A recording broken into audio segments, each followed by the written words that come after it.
Assalamu alaikum. I am Asma Mushtaq from the Vibes, and in this tutorial I am going to explain very quickly what is linear algebra, and I will try my best to cover the maximum contents of the linear algebra in this short video. Okay, so you will be able or capable enough to understand the basic idea of the techniques that are used in the linear algebra. So I will start with the very basic unit of the linear algebra, which is called the matrix. In the linear algebra, the matrix A is represented by the square brackets enclosing the elements which are denoted by a, I, j, and outside the square brackets we write the order of that matrix, where m represents the number of rows and n represents the number of columns in A. So generally a, I, j are the elements of A, fine, where I will be depicting the row number and j will depict the column number. Alright, so if I write the matrix A as A11, A12, then A21, A22, then what does it mean? It means that the first row and the first column, so this is called the row. These are the rows, horizontal entries, while the vertical entries are called the columns. So these are the columns of A. Okay, so when we move row wise, it means the first row and the first column, then first row and the second column. Alright, and similarly second row, first column, second row and second column. So basically these ij subscript represent the location of an element in a matrix. Then the order of the matrix will represent the number of rows and columns. So in this case it will be 2 cross 2. Whenever you will have such type of the scenario when m is equal to n, then such type of the matrices are known as the square matrices. So it's a square matrix, fine, where the number of rows and columns are equal. And when m is not equal to n, then such types of the matrices are known as the rectangular matrices. So this is the basic unit in the linear algebra. In linear algebra, our main focus is on solving the system of the linear equations. But before that, let's look at the special cases of the matrices. So there are two types of the special matrices which are called the vectors. Okay, so when we represent this matrix A in terms of the column vector, then I can write it as v1 v2, where v1 is the column vector and its value will be equal to a11, a21, and similarly v2 will be equal to a12 and a22.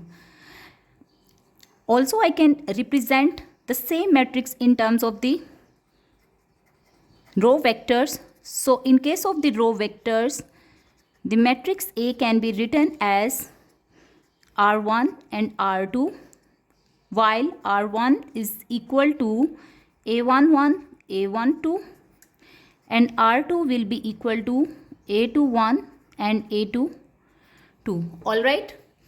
Now the next point is to represent the vectors in terms of its vector space. So when I write v1 is equal to 2, 3, so what does it mean? It means that the both elements of these vectors belong to the set of real number, okay, which is denoted by this sign. And then since here are two components or the elements present in this vector, so that's why I will represent it r2. So it means that this vector belongs to the set of r2. When I will draw or plot this vector, then I have to move 2 units along the x-axis and 3 units along the y-axis for representing the location of this vector with respect to the origin. Hence, the position vector or graphical representation of this vector v1 will be by 2, 3.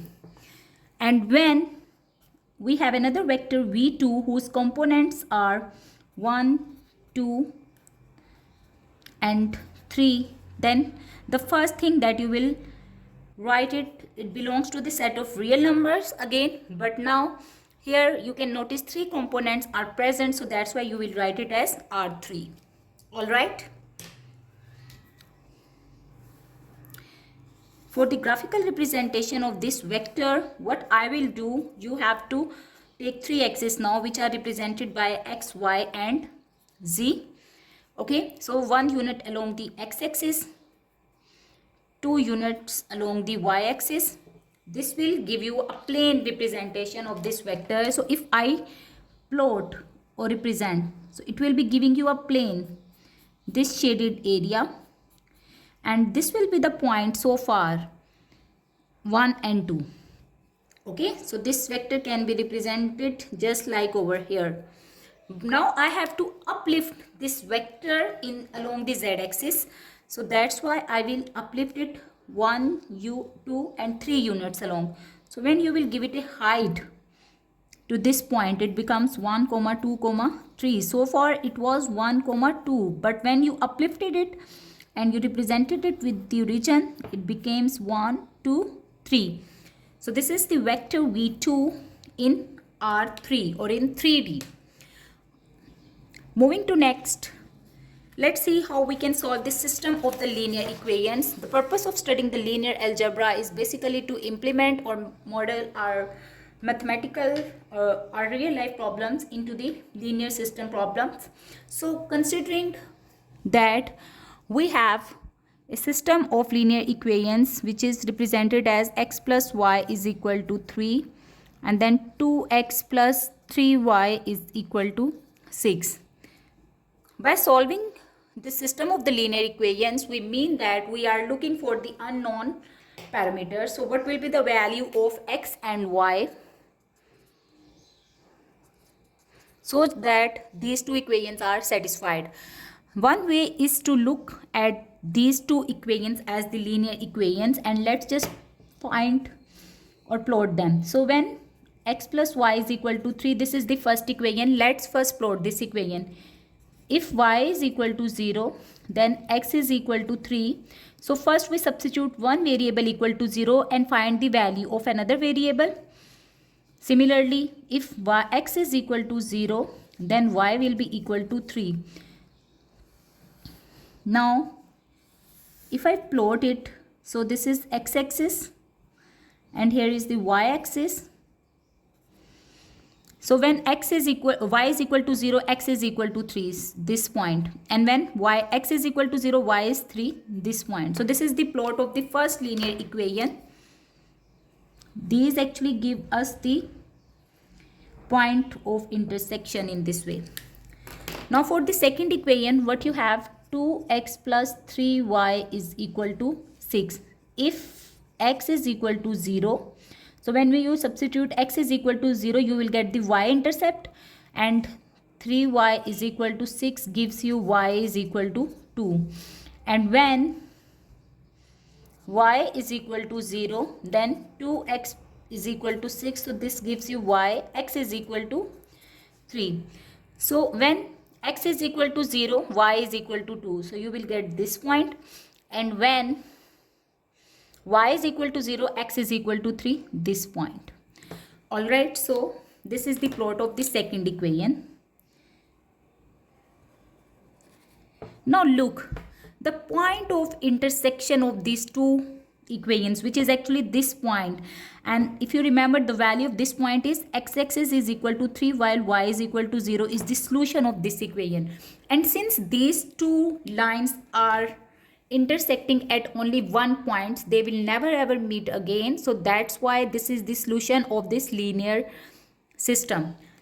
Now let's verify this. This is the graphical solution of the system. Let's verify this solution using the Gauss elimination. So you will encounter many times in the linear algebra with the method of the Gauss elimination.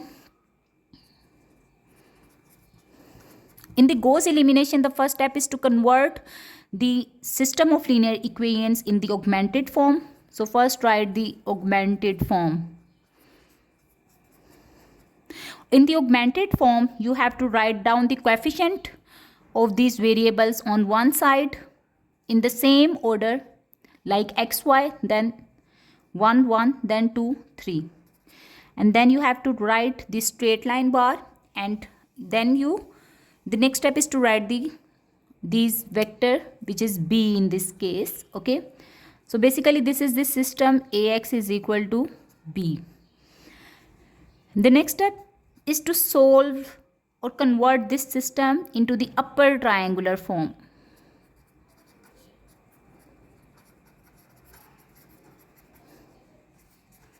So in the upper triangular form, what we do, this is the main diagonal of the matrix. So you have to make all the entries below the main diagonal equal to 0. So you have to make this entry equal to 0. Fine. By performing the elementary row operations. So in order to make this entry equal to 0, the change will be made in R2, and this will be equal to R2 minus the value you want to make 0 divided by this is called the pivot entry. Okay, so this is the pivot, so you will divide it by 1 and then you have to write the row in which the pivot is residing. So pivot is in R1. On simplification, you can see that the operation becomes R2 minus 2 times of R1. So let's just perform this operation on this above matrix. The first row remains unaffected, while the second row will become 2 minus 2 times of R2 will give you 0. Fine. Then 3 minus 2 will give you 1. Then 6 minus 6 will give you 0. Fine.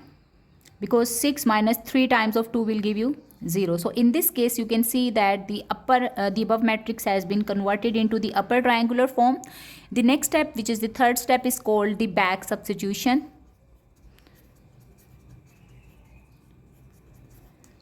So these were the coefficients of x, these were the coefficients of y. And this implies what? 0 dot x plus 1 times of 0 is equal to 0. 1 times of y is equal to 0. Okay. So y is equal to 0 in this case. Then x plus y is equal to 3. So since y is equal to 0, so x is equal to 3.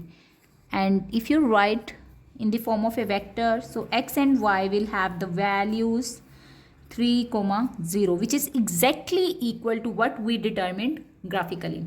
Alright, while applying the Gauss elimination, 3 types of the scenarios can arise. The first scenario can be, let's first have a look at the graphical representations. 2 lines can intersect at only one point, which will always give you a unique solution. Okay, this is the first scenario. The second scenario can be 2 lines overlapping on each other.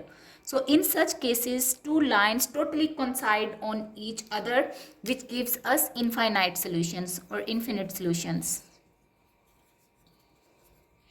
The third scenario can be 2 parallel lines can never ever intersect with each other. No matter how long you extend them, but they will never ever meet, and hence in such cases there will be no solution.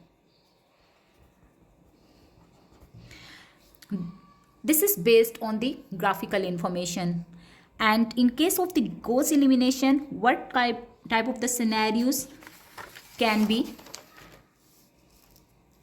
The first scenario can be just like we solved and we got the unique solution, so I will not discuss that one. The second scenario can be 1, 2 and 5, while this row is entirely 0.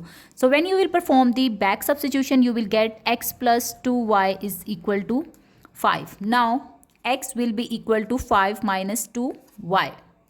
Fine.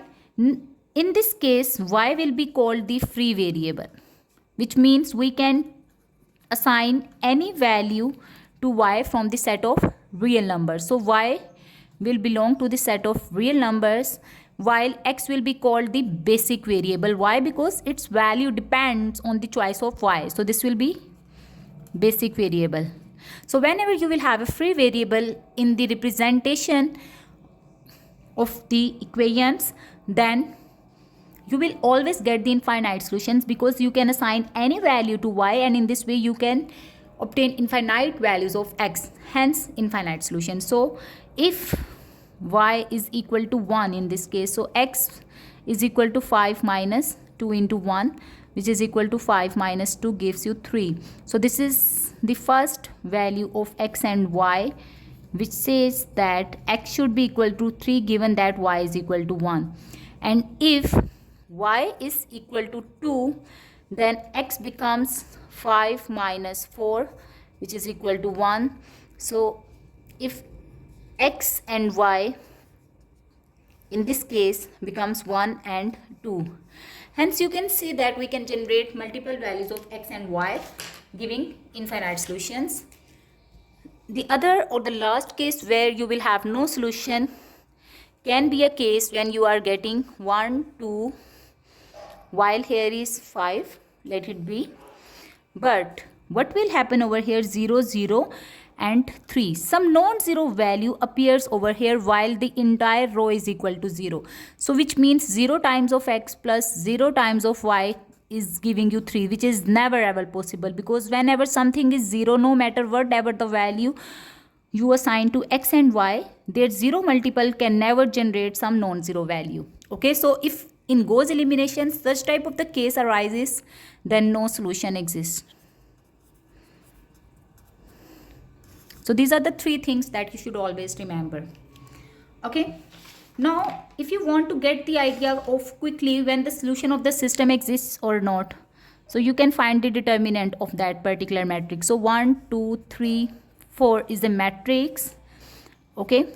And I want to know either the solution of the system exists or not. Find the determinant. Determinant is found of a 2 cross 2 matrix by multiplying the cross diagonal entries. So 1 will be multiplied by 4. Then you have to place the negative sign, and then you will multiply these cross diagonal entries, which are 3 into 2, 6 in this case, which is equal to minus 2. Since determinant of A is not equal to 0, that's why unique solution will always exist.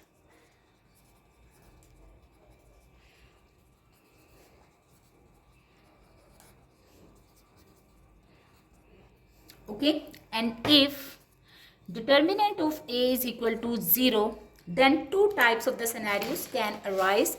First one is either no solution, or there will be infinite many solutions.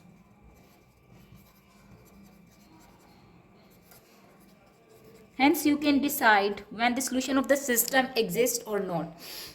One thing more, when determinant of a system is equal to 0, such types of the systems are known as the singular systems. And if the determinant of A is not equal to 0, so such types of the systems are called non-singular systems.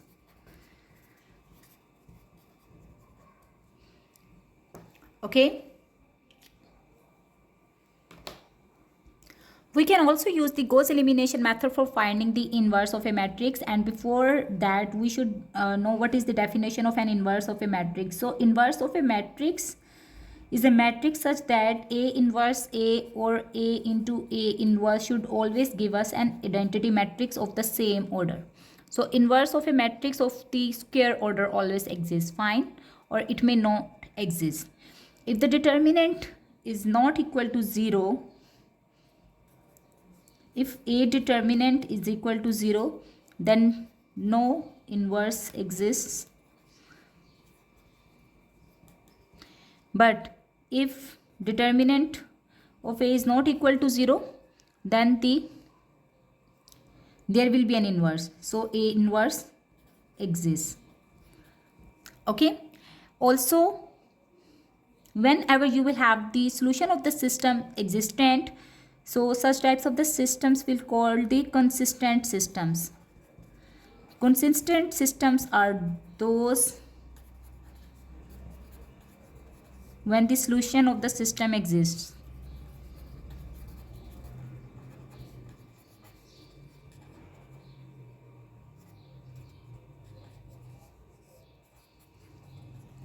While inconsistent systems are those when no solution of the system exists. All right. So given that matrix A is equal to 1, 2, 3 and 4. I'm using the same matrix for the reference, and I have to find its inverse. So what is the inverse of A? There are two ways. The first one is A inverse is equal to adjoint of A divided by the determinant of A. Okay, and how we obtain the adjoint of a 2 by 2 matrix? The adjoint of a 2 by 2 matrix is obtained by switching the positions of the diagonal entries. So 4 will come over here, 1 will be here, and we will switch the signs of the rest of the entries or the off diagonal entries. Then you have to find the determinant of A. So determinant of A is equal to 4 minus 6, which is minus 2, and hence A inverse is very simple. You have to divide each entry of adjoint of A, which is 4 in this case, by the minus 2. So 4 divided by minus 2 divided by minus 2, minus 3 divided by minus 2, and 1 divided by minus 2, which will give you, this will become minus 2, which it becomes 1, it becomes 3 over 2, and here you will have minus 1 over 2. So this is the inverse of A. This is one method. The second method is the Gauss, by using the Gauss elimination. So what we do, we write the same matrix of which we want to find the inverse, and here you will write the inverse of, and on the right hand side you have to write the identity matrix that will result. Okay, so of the same order, since it was the order of 2 by 2, hence the identity is of the same order, which is 1 0 0 1. And now I will apply the Gauss elimination method until on the left hand side I start getting the identity matrix, while on the right hand side I will get the inverse. Okay, so in order to convert this entry equal to 0, because here it should be 0, I will perform the operation on R2, which will be R2 minus 3 times of R1. So 1 2 1 0, the first row remains as it is, no change, while in the on the second row 3 minus 3 will give me 0, then 4 minus 6 will give me minus 2, 0 minus 3 results in 0 minus 3, then 1 minus 3 is 1, 1 minus 0 into 3 is 1. Fine. So this is the first operation. Now this entry has been converted into 0. The next step is to make this entry equal to 1, and for that what I will do, I will divide this whole equation by minus 1 over 2. So minus, the change will be made in R2, and R2 will be equal to minus 1 over 2 times R2, and the matrix will be 1 2 1 0. Then this becomes 0, it will become 1, and here I will have 3 over 2 and minus 1 over 2. Fine. The next step is what? Now I have to make this value equal to 0, so that we will get the identity matrix. In order to do this, I will make the change in R1 now, and what it should be, R1 minus 2 times of R2 will give me this value equal to 0. So let's just perform this operation. So 1 minus 2 times of 0 gives me 1, no change. Then 2 minus 2 times into 1 is 0. Fine.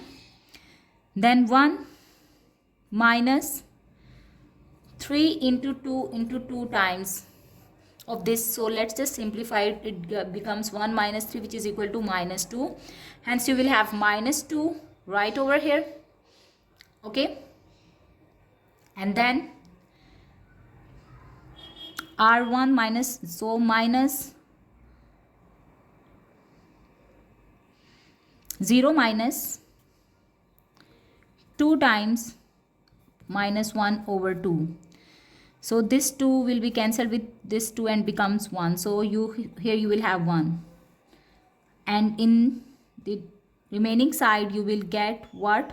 It will be 0, 1, 3 over 2 and minus 1 over 2. So if you look here closely, you can see that the left hand side has been converted into the identity, while on the right hand side what you are having the inverse of A, which is exactly equal to what we determined with the direct method. Fine. So Gauss elimination can also be used for finding the inverse of a matrix. The next step is to find the eigenvalues and eigenvectors, which is very important concept in the linear algebra. Okay. So given a matrix A, 1 2 3 4, I am using the same matrix for my method. Why? Because this is the simpler matrix that can be solved quickly. Okay, and I am looking, or I want to write Ax is equal to lambda into x format, where lambda is called the eigenvalue and x is called the eigenvector. Eigenvalues and eigenvectors are very important for the analysis of the linear systems. Why? Because they help us to find the amount of change or the direction of change in the linear system. So if you are interested in studying the increment or decrement in the particular community of a population of a particular community, you can do it by studying the eigenvalues and eigenvalue vectors of that particular system. Similarly, so if you have a circular ring, okay, and you apply the forces at its points P1 and P2, so and extend it outward, obviously it will be deformed into some other shape. Okay, so these were the points that I'm representing it by some other variable. Fine. So the deformation can be studied by finding the eigenvalues and eigenvectors. So the eigenvalues will correspond to the amount of change, while the eigenvectors will represent the direction of change. So this circular ring can be deformed into kind of the ellipse, which can be studied using again by the concept of the eigenvalues and eigenvectors. So starting from the same equation, so when you write the equation Ax is equal to lambda into x, then if I bring it on the left hand side, I will get Ax minus lambda into x is equal to 0. And if I take x common from here, I can also write it A minus lambda into x is equal to 0. Since lambda is a number, it's a constant, and I cannot directly subtract a constant from a matrix. Always remember that I can never perform this operation A minus 3 while A is a 2 by 2 matrix or any matrix. So it's never possible. So always multiply it with the identity matrix. Fine, in order to make this subtraction possible. Now this equation is very important. If I find A minus lambda into I and its determinant is equal to 0, this will give me the characteristic equation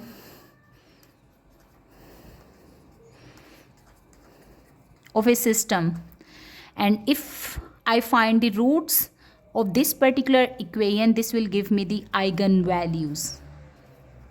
So let's find out the eigenvalues of this matrix quickly. What I have to do, I have to perform this operation A minus lambda into I, determinant is equal to 0. So what is A? A in this case is 1, 2, 3, 4. Then minus lambda into identity 1, 0, 0, 1. And then its determinant should be equal to 0. So what I will get 1 minus lambda, 2 minus 0, 3 minus 0 and 4 minus lambda. Its determinant should be equal to 0. On further simplification, I will get 1 minus lambda, it becomes 2, it becomes 3 and it becomes 4 minus lambda, determinant is equal to 0. Now let's find the determinant. So 1 minus lambda into 4 minus lambda minus 6 is equal to 0. And we will have 4 minus lambda square minus 4 lambda plus lambda square minus 6 is equal to 0. So it becomes, when you will find the roots of this equation, so the first root will be x1. So x1 will be equal to, or I will call it lambda 1. Why? So lambda 1 is equal to 5 plus square root of 33 divided by 2. Okay. And the second root lambda 2 will be equal to 5 minus 30 square root of 33 divided by 2. So which is also equal to minus 0.37, while this is equal to 5.37.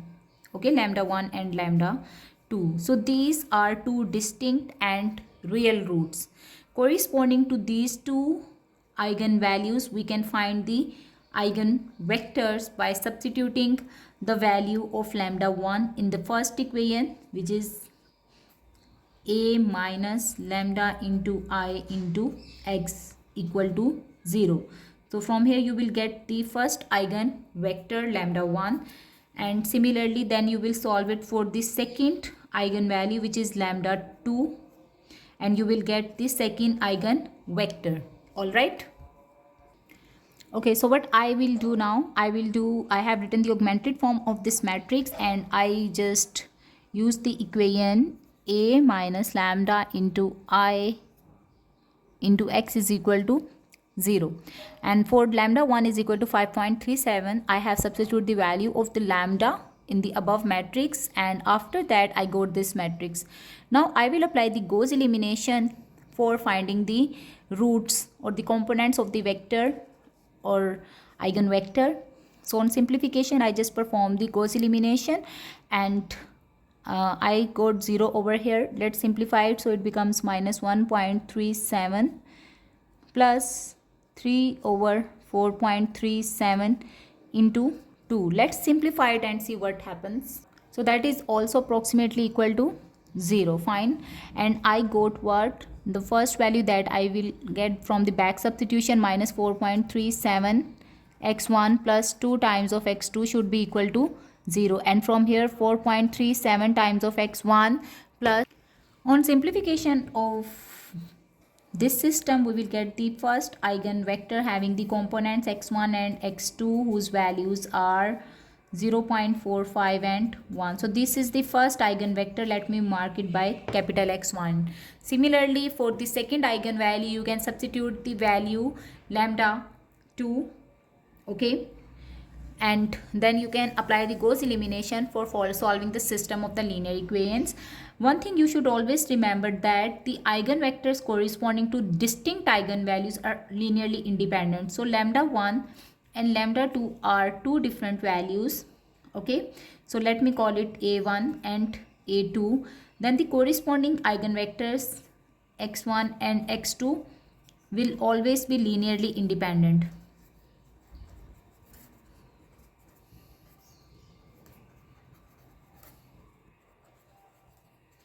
So the next step is to understand what is meant by the linearly dependent or independent vectors. Fine. Assuming that you are given the two vectors v1 and v2, and if both of these vectors can be represented individually on the graph, if I can represent v1 like that and v2 like that, then these two vectors are linearly independent. So I will represent it by L dot I. But if we have two vectors, this is v1 and while v2 is this, then the components of v1 are 2, 1, while the components of v2 are 4, 2. Then since v2 is equal to 2 times of v1, how? Because v2 is having the components 4, 2, and 2 times of v1 is actually 2 into 1, which gives me 4 into 2. Hence 2v1 minus v2 is equal to 0. Okay, so if I represent the constant coefficient of v1 by c1 into v1, then plus c2 into v2, while c1 is equal to 2 and c2 is equal to minus 1. Since these constants are not equal to 0, then such types of the vectors are called linearly dependent vectors. So in the linear combination equation, c1 v1 plus c2 v2 plus up to so on cn vn for n number of vectors, if c of I is equal to 0 for all I, okay, So if all the constant coefficients are 0, then the vectors will be linearly independent. But if any of these constant coefficient is not equal to 0, so if any of the coefficient is not equal to 0, then the vectors will be linearly dependent.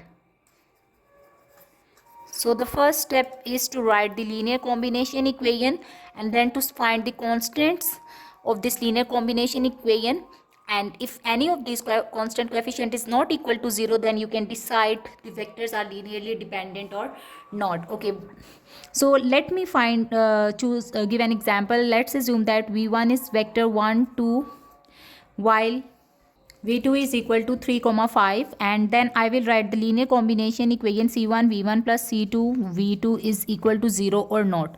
So c1 remains as it is, while here you write v1 then plus c2 and v2, it should be equal to 0. First generate the linear combination equations from here. So c1 plus 3 times of c2 is equal to 0, and similarly 2c1 plus 5c2 is equal to 0. Once you are having the system of the linear equations, you can simply apply the Gauss elimination for finding the solution. So 1 3 2 5, it should be equal to 0 0, which is called the homogeneous system. Then I will apply the operation r2 minus 2 times of r2. Okay, so 1 3 0, it gives me 2 minus 2 0, 5 minus 6 minus 1, and then it becomes 0. And from here, if this is the coefficient of c1, this is the coefficient of c2, so minus c2 is equal to 0. This implies c2 is equal to 0. Then c1 plus 3 times of c2 is equal to 0. Since c2 is 0, so c1 is also equal to 0. Now, since all the coefficients of this system are equal to 0, so the vectors are linearly independent, which is represented by Li. Okay, one quickest way is to find the determinant of the matrix formed by these vectors. So this is a quick check to decide either the vectors are linearly dependent or not. So find the determinant. Let me call it A, and the determinant of A is equal to 5 minus 6, which is equal to minus 1, and it is not equal to 0. So if the determinant is not equal to 0, the vectors will always be linearly independent. But if the determinant of a matrix is equal to 0, then the vectors will be linearly dependent. So if determinant is equal to 0, then linearly dependent, and if it is not equal to 0, linearly independent. And of which matrix we have to find the determinant? The matrix formed by those particular vectors, and you will write them column wise. Fine. Moving to next, how to check either the two vectors are orthogonal or not. So given that if the two vectors v1 is equal to 1 0, while v2 is equal to 0 1, let's find the dot product of these two vectors. So when we will find the v1 dot v2, so 1 0, then dot 0 dot 1, so its order is 1 cross 2 and its order is 2 cross 1. I just took the transpose, so it doesn't change, just to satisfy the order of multiplication. So for finding the dot product, we will multiply the corresponding entries and we will add them up. So 1 into 0 is actually 0, plus 0 into 1 is equal to 0. Whenever the dot product of two vectors is equal to 0, such types of the vectors are known as the orthogonal vectors. Fine. So whenever they ask you to check either the set of the vectors are orthogonal or not, so given that v1, v2 and v3 are the three vectors and you have to find out they are orthogonal or not, what you will do, you will take the dot product of v1 with v2, then take the dot product of v1 with v3, and then take the dot product of v2 with v3 as well. And if all these dot products are equal to 0, then the set of the vectors will be orthogonal to each other. But if any of the dot product is not 0, then the vectors will not be orthogonal. Then the next definition is orthonormal vectors.